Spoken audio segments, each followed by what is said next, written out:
Ever wondered where paper comes from? It all starts with harvesting trees. This process is more than just chopping down trees. It involves careful selection and management to ensure sustainability. Now, not all trees are created equal, at least not when it comes to making paper. Certain species are preferred for their fiber quality, growth rate, and adaptability. Pine, spruce, and poplar are some of the most commonly used types. Pine and spruce, for instance, have long fibers that give the paper strength. Poplar, on the other hand, has a shorter fiber, making it ideal for paper that needs to be smoother and more flexible. Once these trees are chosen, they're cut down and stripped of their branches, leaving behind the trunk, or what we call logs. These logs are then transported to the mill, where they're chipped into small pieces. Once the trees are harvested, they're ready for the next stage in the paper-making process.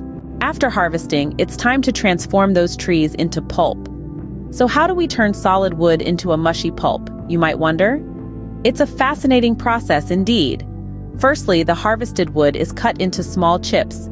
These chips are then cooked in a chemical solution. This process, called pulping, breaks down the cell walls in the wood, separating the natural fibers within. Now, the wood chips don't transform into pulp right away. They have to be cooked under high pressure and temperature. This process is called digestion. The name is quite fitting, don't you think? The chemicals digest the wood, breaking down the lignin that holds the fibers together. The result is a collection of individual fibers, no longer held together by the lignin. Once the fibers are separated, we rinse them to remove the leftover chemicals. It's like giving the fibers a good bath after their intense workout. This rinsing process removes any residual lignin and other impurities, leaving us with clean, pure fibers. But we're not finished yet. We still need to transform these fibers into a pulp. This is where water comes into play. The fibers are mixed with a large amount of water, creating a thick, soupy mixture. This mixture, or slurry, is what we call pulp. But why water, you might ask? Well, water acts as a vehicle, allowing the fibers to move and mix freely.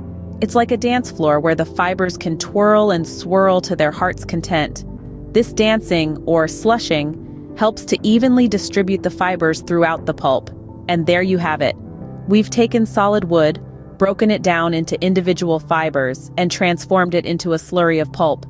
It's a journey of transformation, from the sturdy solidity of a tree to the fluid flexibility of pulp. But this is only the beginning. The pulp must now go through several more stages before it becomes the paper we all know and love. Now we've got a slurry of pulp, ready to be turned into paper. With our pulp prepared, it's time for the magic to happen. Here's where our prepared pulp, a watery mixture of fibers, enters the scene. The pulp is poured into the paper machine, a marvel of engineering where the transformation occurs. Picture this. As the pulp is spread onto the machine, it forms a thin layer. This stage is critical, as it's where the majority of the water begins to drain away. But how does that happen, you might ask? Well, the paper machine employs a fine mesh, enabling the water to seep away while the fibers stay behind. And just like that, we're starting to see the birth of our paper. However, it's still too waterlogged to be of any use. So what's the next step? Pressing. This is another crucial part of the process. The wet paper is subjected to pressure to squeeze out even more water, thinning the sheet and hardening it in the process. You see, pressing is not merely about getting rid of the water. It's about shaping the paper, giving it the texture and feel we're so familiar with. It's about turning a soggy mass of pulp into a sheet that can be written on, printed on, or folded into a paper airplane.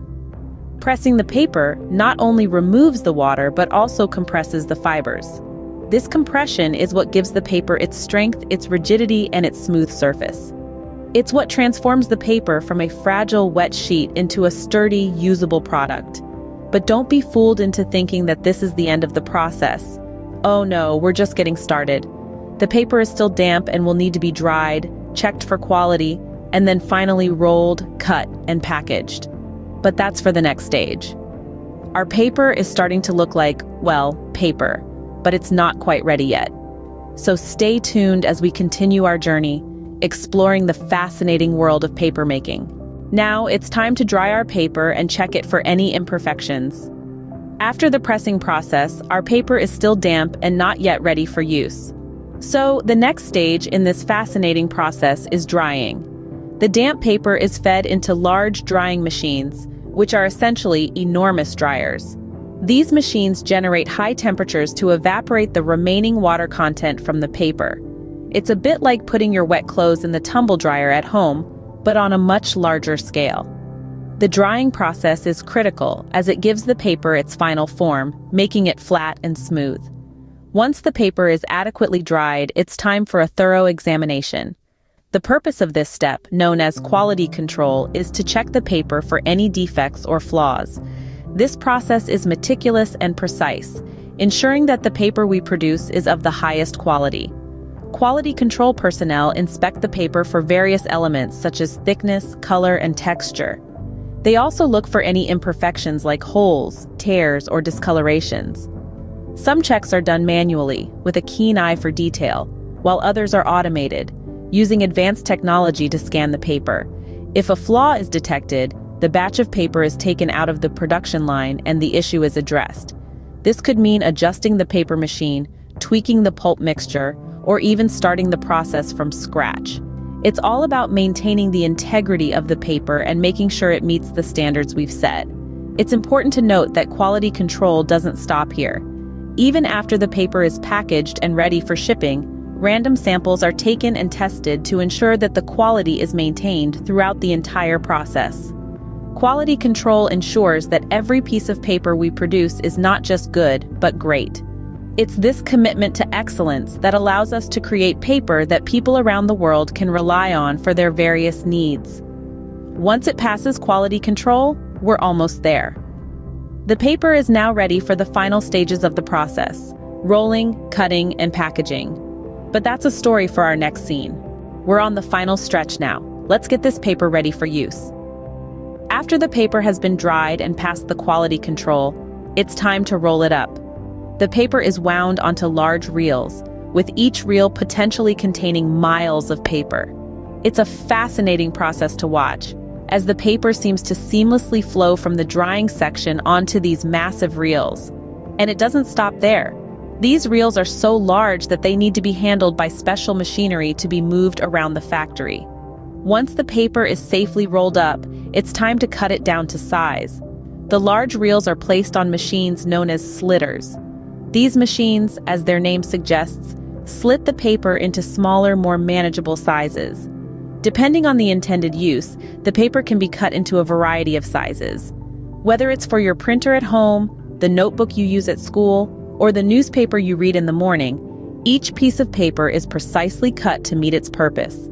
After the paper has been cut, it's packaged and prepared for distribution. The packaging process is crucial to protect the paper from any potential damage during transport. It's usually wrapped in a protective covering and securely packed onto pallets.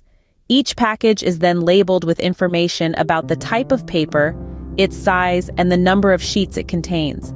The final step in the paper production process is distribution. The packaged paper is loaded onto trucks, trains, or ships and sent off to various locations around the world. It could end up in a local store near you, a school on the other side of the world, or even in the hands of an artist creating their next masterpiece.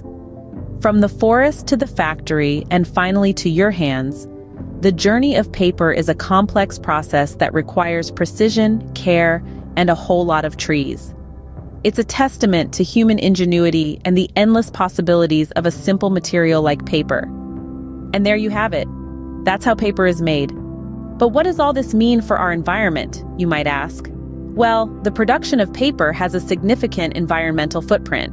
It starts with the harvesting of trees, leading to deforestation and habitat loss. The pulp preparation process often involves chemicals, contributing to water pollution, not to mention the substantial amounts of water used throughout the process. Then, there's the energy consumption. Making paper requires a lot of power, resulting in air pollution from energy production. It's clear that paper production can take quite a toll on our environment. However, it's not all doom and gloom. Many paper manufacturers are adopting more sustainable practices, such as using recycled materials and reducing water and energy use. As consumers, we can do our part too.